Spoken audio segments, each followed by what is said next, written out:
வணக்கம். நான் உங்கள் உழவன் சதீஷ். இப்போ காலையில் எங்கே நிற்கிறோன்னா, நம்மளோட மாட்டு பண்ணையில் தான் நிற்கிறோம். நம்மக்கிட்ட 3 மாடுகள் இருக்குது. 3 கன்றுக்குட்டிகள் இருக்குது. சரி, இந்த மாட்டுக்கெல்லாம் எப்படி தீவனம் வைக்கிறோம் அப்படின்றத பார்க்கலாம். நம்ம மாட்டுக்கு வந்து தீவனங்கள் வைக்கும்போது பெரிய தப்பு பண்ணுவோம். என்னென்னா, மாட்டு தீவனத்தை தண்ணியாக கூட கலந்து வச்சுருவோம். ஸோ இந்த தண்ணியாக கூட கலந்து வைக்கும்போது பார்த்தீங்கன்னா, மாடுகளுக்கு சரியாக ஜீரண சக்தி நடக்காது. கொடுக்குற ஊட்டச்சத்துக்கள் நிறைய தண்ணியிலேயே வேஸ்ட்டாக போயிடும். நம்ம கொடுக்கணும் அப்படின்னா அதை ஓரளவுக்கு பிசைஞ்சு ஒரு கெட்டியமான பதத்தில் தான் கொடுக்கணும். மாடு சாப்பிட்ற அளவுக்கு பதத்தில். நீங்கள் தண்ணியாக கொடுத்தா என்ன பண்ணணும்? மாடு முதல்ல பக்கெட்டுக்குள்ளே தலையை விட்டுட்டு ஃபஸ்ட்டு தண்ணியை தாண்டி போய் அடியில் இருக்கிற தீவனத்தை தான் சாப்பிட பார்க்கும். அதுக்கப்புறமா தண்ணியும் சேர்த்து குடிச்சிடும். அப்படி இருக்கும்போது வயிறு ஃபுல்லாகிடும். நம்ம பார்க்கும்போது மாடுப்பா நல்லா சாப்பிட்டுடுச்சுப்பா, வயிறு ஃபுல்லாகிடுச்சு அப்படின்னு நினைப்போம். ஆனால் மாடு வந்து அந்த மாதிரி ஜீரணம் பண்ணாது. இப்போ நம்ம மனுஷங்களை மாதிரி மாடுக்கு வந்து ஜீரண சக்தி கிடையாது.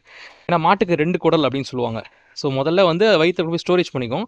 அதுக்கப்புறமா கொஞ்சம் கொஞ்சமாக எடுத்து அசை போட்டு உள்ளே தள்ளும்போது அது வயிற்றுக்குள்ளே இருக்க நுண்ணுயிர்களால் ஜீரணம் பண்ணி வெளியே தள்ளுது. ஸோ அப்போ நம்ம வந்து தண்ணியில் கொடுத்தோம்னா முக்கால்வாசி நியூட்ரிஷன்ஸ் வந்து தண்ணியிலேயே யூரினாக போயிடுறதுக்கு நிறைய வாய்ப்புகள் இருக்குது. அதனால தான் ஃபஸ்ட்டு நம்ம வந்து ஃபீடை வந்து அடர் தீவனம் கலந்து கொடுக்குறோம். கெட்டியமாக கொடுத்துருக்கோம்.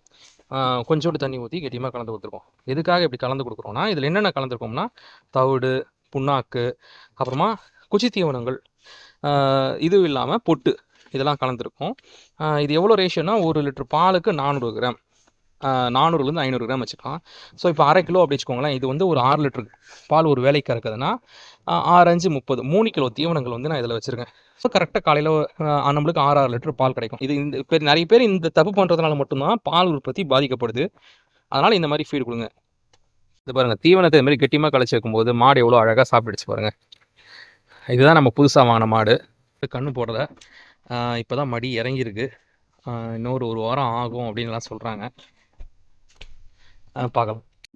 அதை பாருங்கள், கெத்தாக ஒரு மாடு நிற்குதுல, அதுக்கு என்ன தவிர வேறு யாரையும் விடாது. எங்கள் வேலை செய்கிறவங்க தவிர யாரையும் விடாது, முட்டி தள்ளிடும். அந்தளவுக்கு கெத்தான ஒரு மாடு. அதுவும் சனையாக இருக்குது. பொங்கலுக்கு கிட்ட போடுன்னு நினைக்கிறேன். இந்த மாடு சனையாக இருக்குது. பொங்கல் கிட்ட கண்ணு போடுன்னு நினைக்கிறேன். மடி இப்போ தான் லைட்டாக இறங்கியிருக்கு. இன்னும் 2 மாதத்துக்குள்ளே ஃபுல்லாக மடி இறங்கிடும். இவங்கள மாதிரி இன்னொரு மாடு இருந்தாங்க. அந்த மாட்டுக்கு பிறந்த கன்றுக்குட்டி. இது கெடேரி கன்று. இது திருவண்ணாமலை ரக கன்று, கெடேரி கன்று. நல்லா இருக்குது பாருங்கள் பார்க்கறதுக்கு. அப்புறம் இது வந்து காங்கிரீஸ் காளை. யாருக்காவது வேணுன்னா சொல்லுங்கள், விற்பனையில் தான் இருக்குது, விற்பனை வாய்ப்பு இருக்குது. இது வந்து திருவண்ணாமலை ரக மாட்டோட ஒரு கன்று. இதுவும் விற்பனைக்கு தான் இருக்குது. யாருக்காவது வேணால் சொல்லுங்கள், காளை கன்று.